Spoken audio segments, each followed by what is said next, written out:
Good morning, everybody. Welcome back to Landscaping to the Point. We are here. How's everybody doing today? I like the new intro. Feel good, right? So we are back, and it's been a good week. Josh got to work this week. JC had some fun times with his OnlyFans, and I just been doing stuff around the shop. So, well, let's see. Our topic today is making that dough. So I'm not talking about making the dough.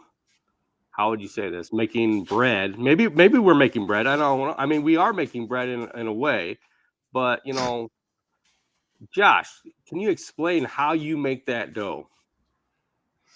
I consider myself a street pharmaceutical engineer. No, I'm just kidding. How I make that dough, man? Yeah. I work. I work in the landscape industry, and I make some dough. And sometimes I don't because the money's not there. Well, of course. I think we all kind of make it, and I think that's one of the things that there's tons of different services, and landscaping. Yeah, it's up and down. Mowing's usually a constant income, but sometimes like you got out of mowing because it's easier for you, and it's more cost effective. Also, sometimes, correct? Absolutely. So I got out of the residential and predominantly the commercial side just because at the end of the day, when the staff that I would hire wouldn't show up, it came back to us having to do it. In those 2-3 days that it would take to do it, took away from larger scale, more profitable projects. Now, I'm not saying that there's not money in it, because obviously there's companies that are based solely around mowing and maintenance, and they do absolutely great. It's just not my business model. It wasn't the direction I wanted to go. I wanted something I felt was more sustainable. There are guys that say that mowing's recession proof. I feel that sometimes is maybe one of the one things that people would get rid of. It's one of the one things I would get rid of. Again, you do not need to have someone come mow your lawn. It's a luxury service. So for me, it's just that the margins weren't there on it. We had to put some bids in just the past week on mowing for the city of Boston, and I'm looking at the prices of mowers now, and even like the Skags, man, they're like 17 grand, dude. I was like, holy crap! Like the cost of a mower is essentially just a few thousand short of like a Honda Civic or like a Toyota Corolla. Unbelievable.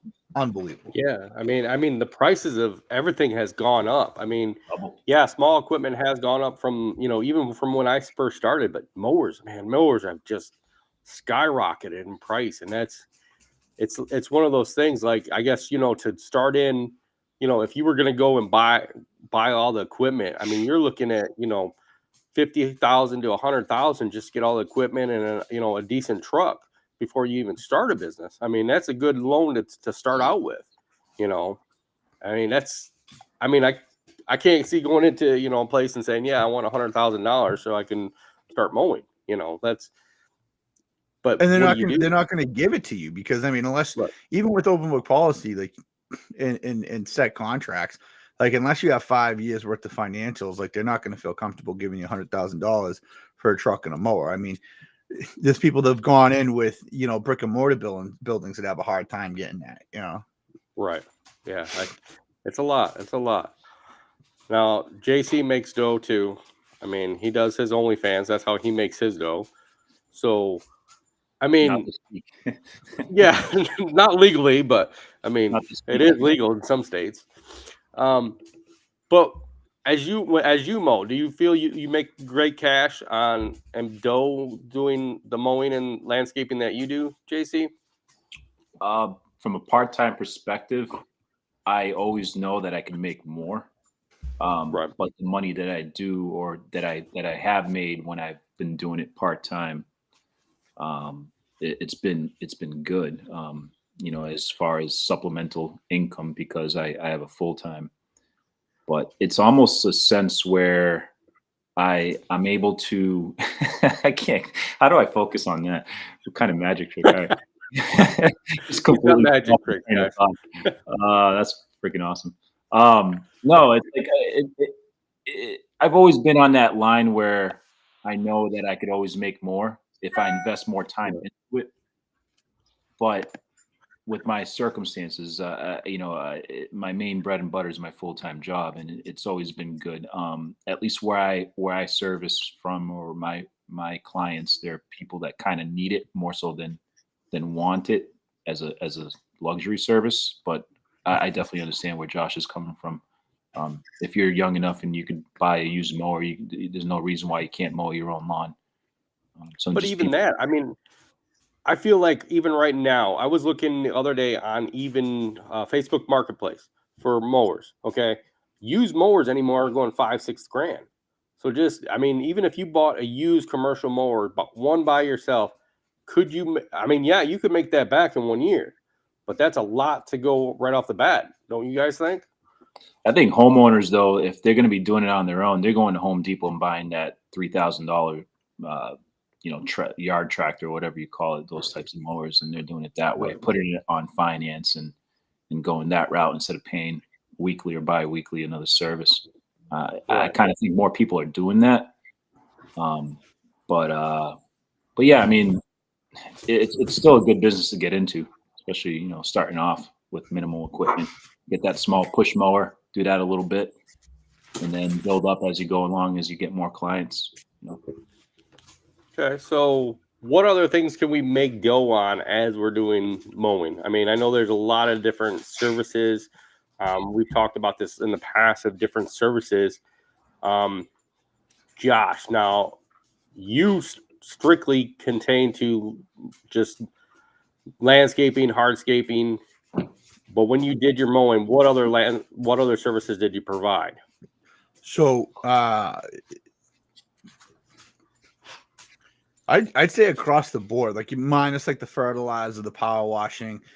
Something we still offer, like we'll do landscape enhancement, landscape maintenance, like the bed maintenance, like trimming, fertilizer of the plants, replanting, transplanting. And I'll say to this day, we still have monthly clients for this commercial and residential, but my biggest profit makers were trimming, meaning like trimming bushes and shrubs, and weeding. There's not like, Okay. especially weeding, it's manpower, and I mean, you got to figure if you could get 20 houses a month, you spend 2-3 days weeding, even if your labor rate's not as high because it's marginal where there's no equipment overhead. It's a body in your payroll, so it's easier to go in there, at $70-$80 an hour, and everything we do is hourly with a 2-hour minimum. We go in Okay. there and it's great because it's positive income. There's not a ton of overhead. There's no equipment you're using.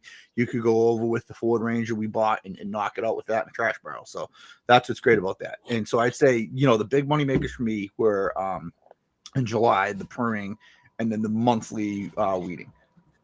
And then again, if you go in, out in Massachusetts, you have to be licensed. But on your spring cleanup, if you get spring cleanup, if you throw some snapshot down under that mulch bed, it's going to be minimal. So like if you get that 2-hour minimum and you're there for 45 minutes, typically we try to give them at least an hour, hour and a half. We'll doll up, we'll bring a weed whacker and edge the beds for them. We won't mow or anything, but we'll clean up the beds and make that landscape look phenomenal. And Right. if you can get in there with that snapshot and cut down the weeding, there's other stuff that you can do to really enhance that property. Something I did when I was in high school, which kind of got me by a little bit, was actually detailing cars. I did that very shortly, but I did it. I did a little bit, and what I do, I just go to the client's house. They were usually people that I knew or friends and families or whatever, and I wasn't doing any like paint correction or anything like that. No buffing with like rubbing compound or anything, but I was washing, waxing, and then I was steam vacuuming the interior of the cars. And I know it's kind of off topic when it comes to the landscaping field, but I know some people that I follow on Instagram that are amongst the landscaping community. Some people do that. That's funny Yeah. because that was actually my first adult business venture. Was my buddy was into that, and we would do it. And the same idea. We weren't doing paint correction, but we were buffing. We would clay wax and all that stuff and clean up. And then, dude, it started with going to like the car wash and using the vacuums there and banging it out. And then we bought one of those small shop vacs. But that's funny, yeah. Okay, so something that I've been doing, I did a little bit of small construction this winter for a customer of ours. We did flooring, we did painting, we did trim for them. So I mean, and power washing. I mean, there's a lot of different avenues you can do to make that dough. Besides, like even detailing. I mean, look at that. There's always something that you can make money of while you're doing other work, and I think that's something that some of these services you can add for off winter services, correct? Yeah. Yeah. I think if you're in, like, let's use the detailing for instance, right? There's guys that have detailing business that obviously they might slow down a bit in the winter, but I think a smart move for a detailer would be to reach out to like snowplow companies, and work with them on maybe cleaning their fleet, and then eventually if you can get like a hot pressure washer with the trailer, a hot pressure washer, they do reman units for like 1,500 bucks. You hook up to their hose or you buy a water tote. I think there's big money in that where you're going down and you're literally just soap and water or salt be gone and water. I think that's a huge market that someone can target if they really went into it. Yeah, I think you can make real good money in power washing. I mean, there's a lot of different avenues when it comes to power washing. Like you said, detailing cars and trucks, especially for other landscapers. Especially if you are a landscaper and you can reach out to these other landscapers and get work off of them. Even power washing the houses. I mean, I think you can get in just going around and saying at certain times when you're low on work and saying, "Hey, we power wash houses." If we have all that equipment, why not power wash a house on your, during the middle of summer where you're not mowing as much. I think one of the frenzies, correct me if I'm wrong, for a while was like window washing, commercial and residential window washing. Yeah, I think Keith Kalfanakis has landscaping and does window washing. So I think there is there's that avenue of adding that revenue for your business. There's all kinds of ways to add revenue if I'm correct. So I mean, you just have to look into it and see if it's something that you want to do. Also check to see if you're got to get licensed or not. I mean, that also comes into a factor. I mean, I know, like you guys, you have to get licensed probably in a lot of stuff in your state. Here in Ohio, I mean, we have to get licensed in, growing plants and selling plants, and then also fertilization. So in some states and cities also need you to get licensed in construction if you're doing construction. So I think that's something that you also have to look into when you decide to start this side business, or if you decide to add on an extra service. Yeah, people end up doing a lot of trash removal. That's another thing. They just take the trailers and just go around people's houses and collect the trash and charge them a fee for that, take it to the dump. I know some other people have done in the wintertime demolition. So for people that are doing like remodeling and stuff like that, they're not necessarily contractors. They're not necessarily carpenters. But what they'll do is hire a demolition team to go in and just take down the walls and stuff. And then contractor will come in and do that. Painting. I hate painting. I'd probably hire a painter. I don't like painting. I'm not good at it either. Yeah, my trash guy is a mowing guy. That's what he does in the off season. So he does my trash year round. So how does that work? Now, if you're doing trash, let's say, so does he take one day out of the week and say that's what I'm doing for garbage? Yeah, I think he does like a Thursday route through, 3 of the city I live in and a couple of the surrounding towns. And yeah, I mean, it cuts into it. I mean, I think he's getting like $50 a month. $50 a month. It's a deal. It's like $50 a month, and it's like 8 bags a week or something like that. Which JC knows, like we have to, pay as you go, and it's like $1 a bag or something like that for the normal city route, and they break. They're horrible. I'd rather give this guy the money, but it obviously it offsets. So like the July months when he doesn't have much going on, he can up his trash business, and there's a dump out here where he pays per pound, and he makes up pretty good. That's not bad. I mean, that's a good side business if you're looking at extra cash that way. I mean, I think that would be added. I mean, I've also seen something that's new going around, and a company just showed up in our area to do it, is cleaning out like trash cans. I know a lot of our city has where you have a can. Some of them have where you have to pay for the bags like yours. But literally cleaning out the trash cans. I mean, think about it. I think the guys around here is charging $12 a can to clean it out. He puts it in on a trailer, cleans it out real quick. The water's put into a container, and then boom, off onto the next. There's a guy in my neighborhood. He hasn't been doing it for a while, but what he does is he leaves little business card 3x5s, and he does mailbox restorations. So like if your mailbox is leaning over, or you need a new one, he'll come in and install a brand new one and fix it. What he does is he leaves it. He doesn't leave it inside the mailbox. He'll leave it like a card on top, and he'll drive by and look at the shitty mailboxes around the neighborhood, and he'll try to pitch his sales that way. Smart. That's a good service, actually. I mean, why not? I mean, painting a little bit of painting numbers or fixing a mailbox. I mean, there's always that little bit of work. Now, okay, here we go. Since mowing's not a deemed, really, it's a luxury service. Aren't all these services luxury services? Yes and no. Sure. I think you have to realize what's worth it for you. Like, is it going to be cheaper for you to hire somebody than for you to do it yourself? I think it comes down to like the whole time management thing, Right. You're paying to get your time back at the end of the day. Yeah. Right. So, I mean, I think that's where a lot of homeowners look at it like they'd rather pay somebody to do the mowing, the landscaping, the painting, the power washing, all that, than doing it themselves. I think it's getting more and more to where a lot of people want to do that instead of, do it themselves. I mean, I don't see a lot of people pushing more to doing a lot of that stuff themselves. I try to do things for myself, like on a personal level, but I know my skill set, and I try. It's a nice sense of accomplishment when you're able to finish something, but to me, it's worth it. There's a couple tries and you learn some things along the way, but sometimes you got to know when to tap out and call a pro. Yeah. Think of it like, what's easier for you to figure out how to do? Mow your lawn or change your boiler? Yeah.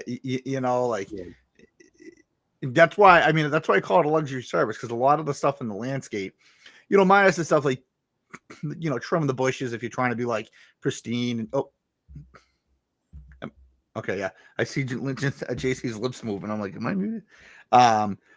So yeah, no, I mean, I feel like anything that's in a landscape, you can figure out how to do. Even I was gonna say irrigation, but even irrigation, like you can figure out how to blow out a system or adjust a valve. Like it's not rocket science in the industry. Again, that's why I call it a luxury service, and I stick to that because I'm like, you know what, you should charge it a luxury service and treat it like a luxury service, because people do not need it. It's just like the painting. I'm with JC. I hate painting.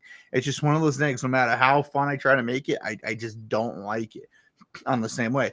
I would pay for it. I don't have to pay for it. It's not something like, I'm not going to look at my boiler and be like, oh, I got an oil boiler downstairs. I wouldn't try to install that. It's not my thing. I probably could, but I'd rather not take a chance. I'd rather take a specialist to come in and do that.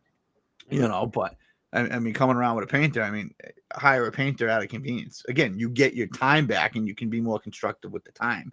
I understand that now. People hire house cleaners so they don't have to clean their house. They use that time to take their kids to classes or take a class themselves, or just have that free time to, do their own stuff or run a business. Well, right. I get you. I understand. I mean, I really get that.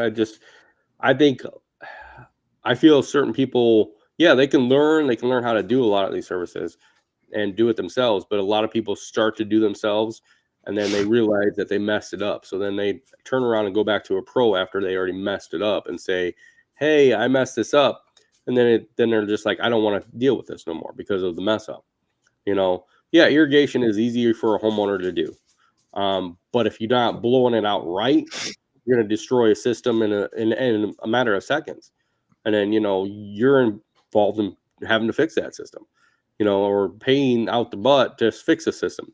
So in the long run, some of these luxury services that we do charge for, I think are well worth it if you look at it like this is something that you're not going to have to fix it down in the long run. So, okay, guys. So Josh wanted to jump on this topic once a long time ago. So we're going to let him jump on this topic because he loves this topic. Stuff in the deep blue sea. Is there stuff down in the deep blue sea besides squid and sharks and fish that we don't know of. Josh, Absolutely. you think? I I don't yeah, know. I think. I mean, dude, think of how deep and actually like get out of the beach. Don't think beach. Think like you're sailing across from Africa to Australia. And you're in that real warm climate. And I'm not talking like 100 feet down, but I'm talking a ways down, like where you're going through channels and valleys, right? Because think about it. Right. At some point, right, our mountains were underwater, and those were corals and valleys inside water. So it's the same thing down there. Where you're gonna tell me there's not some freaky like 7-eyed sort of fish or squid or something like that down there. I think there's a lot more that they haven't discovered that just lives in the bottom of the ocean where people can't even touch. But we haven't seen those yet. We haven't found those. So is there a reason why we haven't? I mean, our technology is advancing more to go towards AI and space and all that, but why aren't we exploring our own? The cabin pressure, the deeper you go, they tell you the more the pressure is going to build up. They can't get down. The oxygen doesn't last. Think of weight suppression when you're going down that far and trying to, float back up to the surface. There's reasons why they haven't got as far. Right. Dude, what the hell do you have watching this podcast, man? The amount of spam shit. There's no Jesus. So anybody watching, there's a bunch of random like Algeria and like I have a feeling there's like an uncle in Africa that's gonna give me $1 million or something. It's gonna pop up next. Yeah. In our chat window. Yeah, there's definitely stuff in the bottom of the ocean. And if you believe in aliens, everybody just finds it. If you believe in that there's something down in the ocean, there's definitely something in space. Oh yeah, dude, hell yeah. 100%. Yeah. Right. I mean, I definitely believe there's stuff in space, but I mean, down below, I mean, I just don't realize that I guess you can't see it and we don't know if it's down there. So it's like, how do we know that it's really down there? It might be just, the same old stuff that's up top, but how does it survive down there, but not up here? It can withstand that pressure down there, but when it's up here, it doesn't. Yeah, I mean, a fish can't survive on land. Well, yeah, we know that, but I mean, how do we know that there's not some fish guy down there that actually can walk land? No, cooler temperatures, all that crap. So he just sent you a whole bunch of emojis. There you go, Josh. Yeah, Kevin Micken, the cellar dweller there. Maybe you guys should talk about something Be a little bit more direct, buddy. That guy's going through a lot of different emotions with all these emojis. He likes football, basketball, drums, the devil. I think he just hit every emoji he could. I mean, I don't know. That's fast, man. That's fast. Yeah. Okay. So, did you do any plowing this week, Josh? Plowing? No. We did so often. So we were supposed to get, JC, what was it? We were supposed to get like 18 to 20 inches on Monday or something, and it shifted last minute. Huh? It farted a dusting of snow. Nothing. It was nothing. It was down here we got nothing down here, like just a tad. They hyped that up so bad. It was supposed to get like 18, like you said, it was like 18 inches or something like that. Everybody was all devastated, going to the grocery store, buying stuff, hunkering down. Next thing you know, we get this stupid dusting. Yeah, WeatherWorks counted us as in my service area is like 2 inches, but it was 2 inches on grassy surfaces. Like honestly, we threw some salt down just to keep customers happy, but it wasn't needed. We got a clipper the other night, which is what you saw on Instagram when we were loading up the trucks to hit the routes. But that brought more. That brought like maybe like a half an inch, but it wasn't justifiable to plow. We just burned it off with treated salt. So I don't think there's anything in the foreseeable future. I mean, they're talking about, the end of the month, maybe something, but I don't think so. So you guys are ready to go pretty much. Are you guys going to walk out the door earlier? Oh, sorry. What? Punk rock poser. Okay. All right. Nice to meet you, guy. No. Leave him on. Dude. Yeah, I'm leaving him on. Like guys living in mom's basement talking shit. Yeah, I'm leaving him on. Don't worry. Guy mows fucking $25 lawns. Tough guy. Yeah. So, are you ready to go? I mean, I'm ready to go next week if we can. I mean, I know here it's been up and down. We had a little bit of a dusting yesterday, but nothing that was plowable. And I see definitely no snow with the rest of the month here and the beginning of the rest of the year. So I think we're good to go up here. What about you guys? Are you good to go for the rest of to start producing earlier? I like to. My rule of thumb is St. Patty's Day. So St. Patty's Day is usually when we'll start digging excavation, but oh, okay, yeah, okay, yeah, Scott's definitely. getting a little weird. Yeah, that Drew guy is definitely going weird. He wants to be in the Matrix. So yeah, him and Neo and Trump are together. I guess I don't know. I really don't follow that much of politics, and I really don't give a shit about the politics. So yeah, so I won't talk about that. No, I think he's saying he's neo-Nazi. Maybe he Neo is. Maybe, yeah. He lost a rep. I don't in the know. Matrix, I'm Neo. I'm sorry, no, I didn't read The movie's overrated, anyways. Yeah, that movie was. I mean, I think a lot of those ones were. You know, if you watch it now, like back then, the graphics were amazing. The special effects were amazing. You watch it now, it's so freaking cheesy. Hey, Kevin Micken, what do you do? What do you do? I think he's making food. That's what he does. He makes food. Captain McMuffin. He makes mac and cheese. Mac and cheese. Baby. So now, are you gonna get ready to start pushing workout, or are you gonna start advertising now that you guys pretty much are done? I'm all done. I'm just gonna do the ones that I have, and I'm not committing fully through with the whole business end of things. Just doing the few ones that I have left. Keeping them, but I'm still. That's about it. Yeah, I don't see a problem with that. We're gonna expand a little bit more on our landscaping, but I think we're gonna start pushing for some of our landscaping advertisement out this time. He's a drywall and painting contractor. Okay, that explains it. Yeah, that explains. Are you busy? Yeah, come on the podcast. We can ask you how you make some money. Flat caps are G-Have AF. Yeah. Okay. Thanks, drywall and painting contractor. Are you a meth addict as well? That usually goes hand in hand with that. No, are you busy in the contracting world? I'm curious about that because I don't do interior stuff, but I'm always curious if these guys stay busy this time of year, if they die down. You would think they are because, I mean, you can still paint, you can still drywall throughout the winter. I don't see why you wouldn't be able to. He's a part-time troll too. Well, I hope you live under the right bridge, guy. That's all I gotta say. I can't get mad at that. I consider myself a little troll. So yeah, I think we all are. Maybe in the back of our minds, but you know. Yeah, he said old we got some haters today, dude. I don't know if you guys like flat caps are for old Scottish men. Your mom. No, actually, your hat looks really good. Thanks.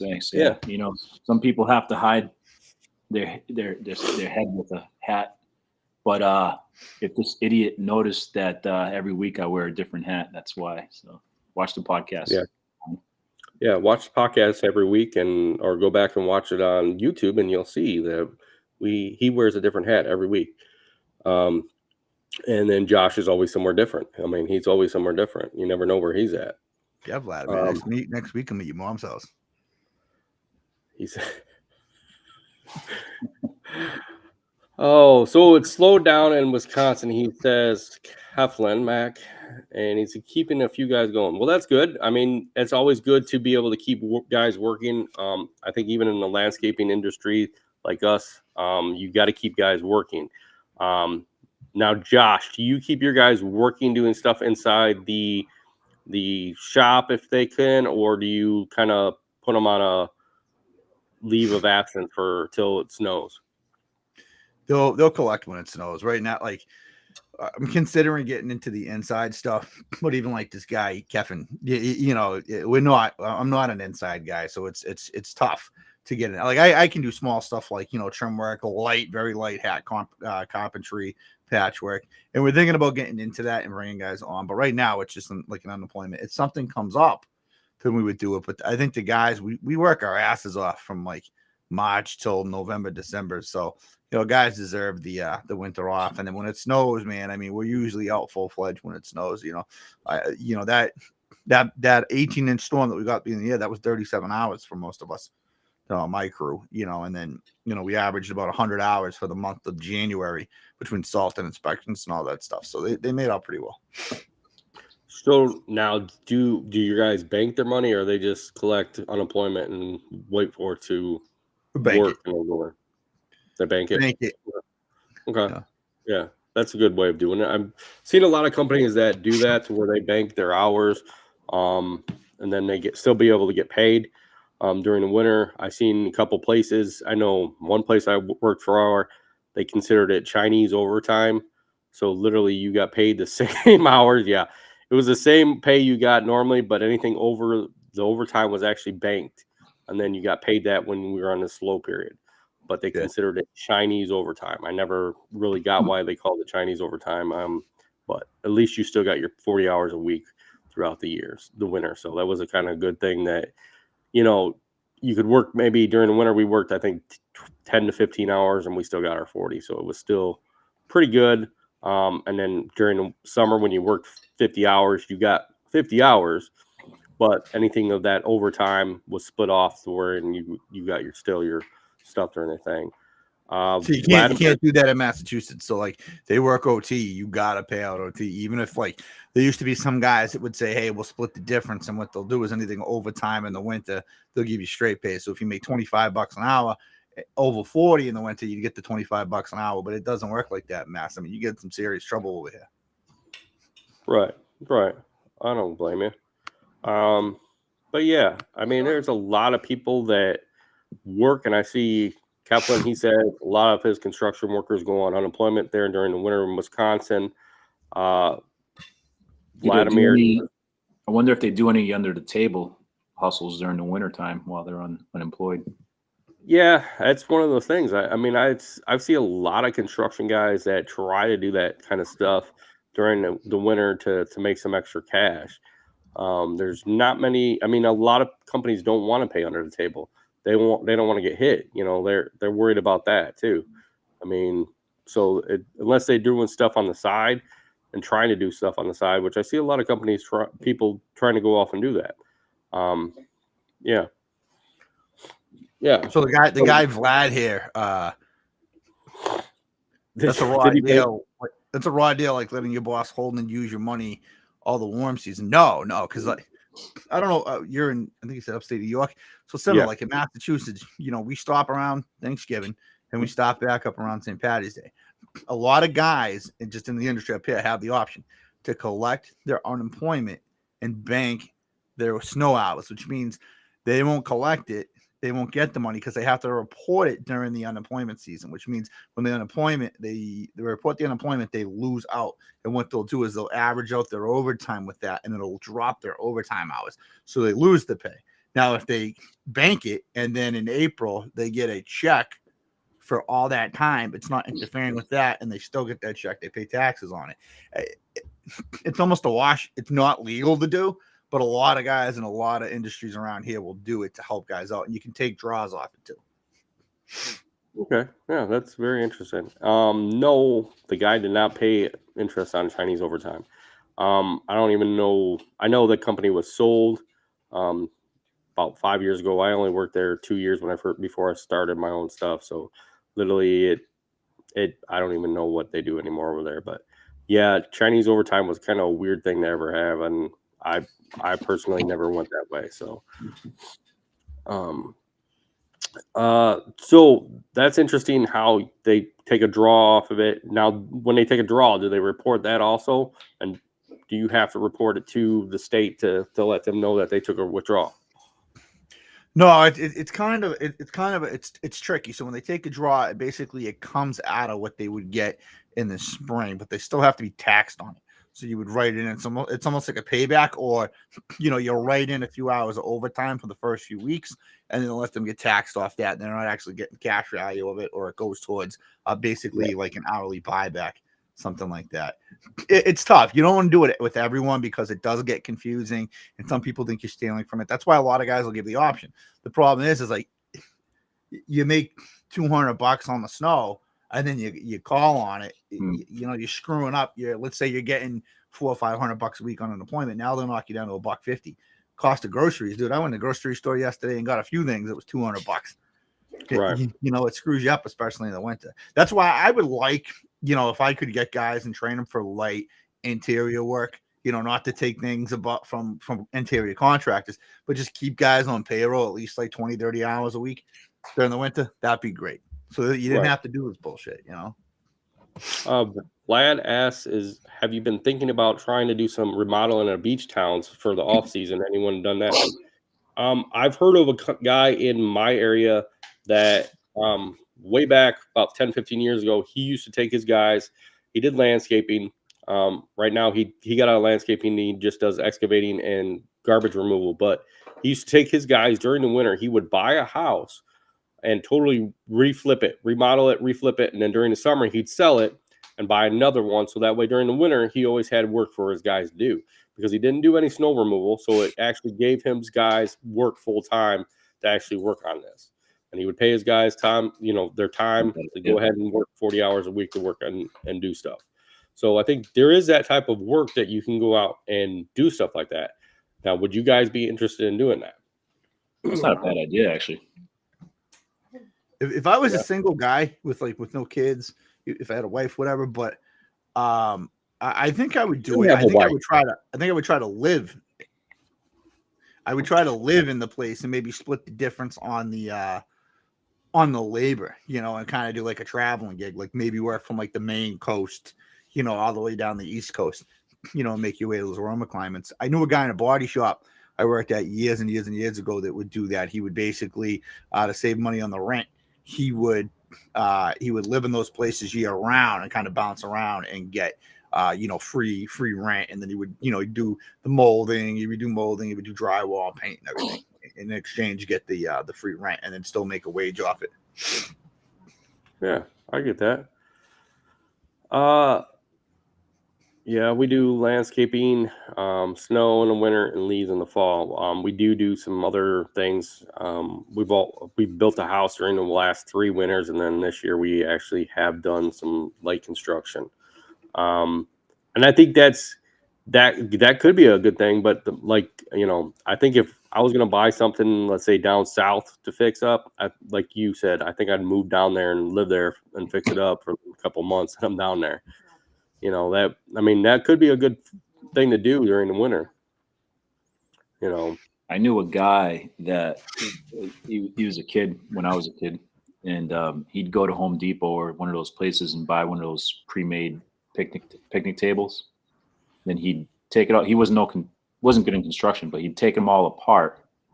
Then he'd buy the pieces he needed for that picnic table to make another one, a template. And then he would paint them all these wacky colors and sell them like on his mom's property for people that drive by. And so he'd have like, you know, neon green, blue, yellow, white, you know, different colored red, and people would buy them and he'd sell them for more than what Home Depot, you know, would sell them for. But yeah, he'd buy a picnic table, find out what pieces he needed to make another one, find out how much wood he needed to buy to make one. He'd have everything already pre-made. He'd cut it all up. So all he had to do was assemble it. So he didn't have to store all these picnic tables. If he needed just to assemble it, he could just assemble it. So that's a good thing. Nobody do that year round? This is a long time ago. Okay. He did it for a couple summers, but he would have like all the different pieces in the garage, and whenever he sold one, he'd build another one or build 2 or 3 or whatever. And if somebody wanted a special one, he'd already have it all painted and everything. All he had to do is just assemble it together. I think cool. This guy made a point where, you know, I was talking to someone about this the other day, you know, the decline in the amount of snow and the amount of plowable hours you're getting. And this guy even said 180 inches in the season here, and he's plowed 8 times. There's a podcast, the Snow Drops podcast. I love it. And there's a guy, Glacier Snow Management, that's in North Dakota, and they usually get the same thing, about 100 inches, and they're at 14 right now. I think in Mass, where I am in Merrimack Valley, Northeast Mass, my service area, I think we're at about just under 20 inches, and the season's almost over. I think you're going to see the value of a seasonal contract start to drop. Maybe not on the industrial level, but like the commercial level, you're going to start seeing it drop. I think you're going to see guys getting out of it because the cost of equipment is just through the roof right now. You know, pushers, loaders, even trucks. It's not sustainable for guys, you know, that maybe can go flood. You're going to have guys that are flooding the trades, you know, with the carpentry and the interior stuff, maybe getting their CSLs. But I think you're going to see a massive drop in the amount of snow contractors over the next 3 to 5 years, like drastic drop, especially after this year, man. Like, I think for us, it was almost, it hurt a lot of guys. I mean, we got a lot of seasonal, you know, and that's one reason why we don't have to suffer is we got seasonal contracts that take us through the winter and even cover some of the summer stuff. But I think that last one, a lot of guys had amped up and gotten ready and said, you know, 18 to 30 inches, whatever it was going to be. That was a home run for a lot of guys, especially if they're on a per push interval scale. And not having that, and you know, if you're seasonal, light seasonal, like maybe only 5 or 10%, and you had to salt a lot to shit because we have put a lot of salt down, you're bankrolling it. You know, you're bankrolling it for somebody else. Cost of insurance is through the roof. So I think you're slowly gonna see a lot of companies dropping out of snow and getting more into interior work, maybe logging work, trucking work, something that's sustainable throughout the year. Yeah, I see that too. I see a big change in our area. I mean, this is pretty much the warmest winter we've had in a long time, since the 1900s. But in our area, we've only had 9 inches. So I've seen a lot of guys that are having their trucks up for sale already. So they're already getting ready to get out of this. We had one big guy that had 40 trucks that actually at the beginning of the season made the decision right before the season to say, I'm done, and pretty much sold everything. And he went into trucking actually. So, I mean, that is a something that he has year round. So that's a good thing. Well, there goes the police right around Josh. He's coming to pick him up. They got a fire station around the corner, and they like to make a lot of noise when they drive through here. Yeah, I wouldn't doubt it. So, do you see this being more of a big impact that our area is going to continue to see a more warmer winters? Yeah. I think. I mean, dude, think about it. Like, we're all relatively around the same age. Think about when you're in elementary school. Snow stayed on the ground from Thanksgiving until the end of the winter. Even if it only snowed a handful of times, it was cold enough that the snow stayed. We're getting snowstorms, and they're gone in 2 days between rain and warmth. I mean, I'm not going to try to debate on what it is, but it's the climate is definitely changing in this area. I mean, I had a science teacher in like middle school that was saying that, he goes, the way things have been going historically, he goes, you're going to see the Northeast and one pack almost get to the climate of Florida. And I mean, dude, if you go on your iPhone and you type in the weather in Florida, right, and look it up, they had a few nights that were down to 40 degrees. That's freezing down there, man. That'll kill palm trees and stuff. So I think that this is a new trend. I think you're still going to have like your every 10-year like massive winter. But I mean, historically, man, look at it. Like the 5-year average is going to drop this year drastically. So it's definitely warmer. If you can get the seasonal accounts, get them to supplement your income. But I think you're the only way you're going to get seasonal accounts is through commercial, correct? I mean, not any residential are going to do that. You're more likely. So like, when I started out, I would pitch seasonal contracts to residential. I would look, but I was by myself also, so I didn't have a lot of the overhead I have now. So I would look at what my bills were from November until, let's call it, April 1st. And I would see what I needed, and I would try to sell enough contracts that at least I could have that lump sum in my bank account to cover my bills. And anything extra would be like per a push I could take out and put towards the company. I think it's a little bit harder to do that right now. At least in our area, commercial, yeah, you'd have to go in and try to grab one or two. I know it's not it's debatable as whether or not it's worth it for some people, but sometimes you link up with a national company that might pay you, 5, 6, 7,000 for a bank, and you can roll that into 5 monthly installments you get. Take a smaller parking lot in order to supplement some of your income. I agree. I think that it's going to be a big change. I know this year we didn't get but one plowable event here this year. So, I mean, it's a big change, and I think that it's going to continue to be a big change. So, yeah. 2, if you're getting one and you're in Ohio and you don't have the winters we have, we're one storm ahead of you. That is sad. Yeah, that is sad. I mean, I think it's amazing because knowing people in Wisconsin, I know that it's the same way there. They're used to a lot more snow, and this year they haven't had hardly anything. And it makes a big difference, especially if you're banking on it, and a lot of companies do bank on that. And I think that's one of the things you can't bank on anymore. You can't bank on that snow removal anymore. You have to bank on all the rest that you get through. Next week, I'll have my Mexican hat on. Sombrero time. All right. It's not April 5th, though. So, I mean, come on. You got to wait. Don't. What the fuck? April Every day's a good day for tacos. It's May, too. It's not April. Cinco de Mayo, dude. What the fuck?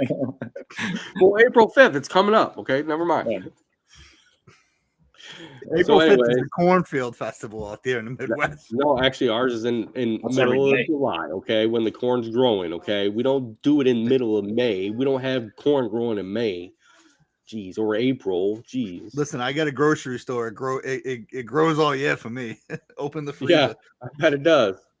We just get it fresh. See? Someone asked me if I was a hunter, and I'm like, dude, I've never hunted in my life. I live literally 2 blocks from a grocery store. That's as far as I get from getting my food. He's a MILF hunter. So, is there anything you would add, guys, to any of this that we've talked about today? Yeah, there's definitely stuff in the ocean. Emergency fund. And a padded bank account throughout the year. And don't get kidney stones. No. Yeah. No, they're not fun. So now, if I wanted to get into an emergency fund, what do you think would be a great emergency fund to have ahead of time? I think it all depends. It depends on your business and what. All right, figure this, right? So they rule of thumb for like your house is you're supposed to have. I think it's up to like 9 to 12 months now, but like realistically, like 3 to 6 months worth of your bills for your home. So think of your business, right? If you're going to slow down, it's inevitable. Northeast, winter's coming November, right? So try to cover at least a few months worth of your bills and have that there. And then if you got to pay out, obviously, if you're paying out for plowing, make sure you have those per push contracts. Make sure like you're not just setting your payment terms to accommodate your client. You also don't want to be paying out of your pocket. You run a business, you shouldn't be paying directly out of your pocket. It should be basically transferring funds from your client to your account to your employee. So I'd say make sure, for me, I like to have a hefty amount of money in there, to just make sure that I'm covered. I mean, shit comes up, trucks break down, equipment breaks down. You don't want to miss payments on equipment. So you just make sure, even if it's small, if it's minimal, start out with, make it a goal of like if you're doing your spring cleanups or your irrigation turn-ons, you want to have, let's say $2,000 in your account by June 5th. So let's make that a habit. If you're a small guy, $2,000 by June 5th and an emergency fund that you don't touch, that you just add on a G or 2 G's a month if you're able to do it and you have the money. That way, when you get into the winter, you're not worried about it. So you're not worried about snow. Where maybe you can go take on a little side gig if you want to do a doorway or install a window or drywall or something, to make some supplemental income. But each month, just tuck something away. Yeah, I think so. I just recently seen our, not our tax guy, but our retirement fund guy, and he pretty much said to at least have 10,000 saved away in an emergency fund for who knows what, because literally you don't know exactly the way everything goes. I mean, 10,000 would definitely cover you for at least 2-3 months, depending on your expenses for the month. So, I mean, that is definitely something to start looking at. If you don't have one, make sure you do. Treat it like a bill. $1,000 a month. Gotta put it away no matter what. Right. Yep. I think that's the perfect thing. I mean, JC would know from all these emergencies he's had lately that, I mean, emergency fund is definitely what you need.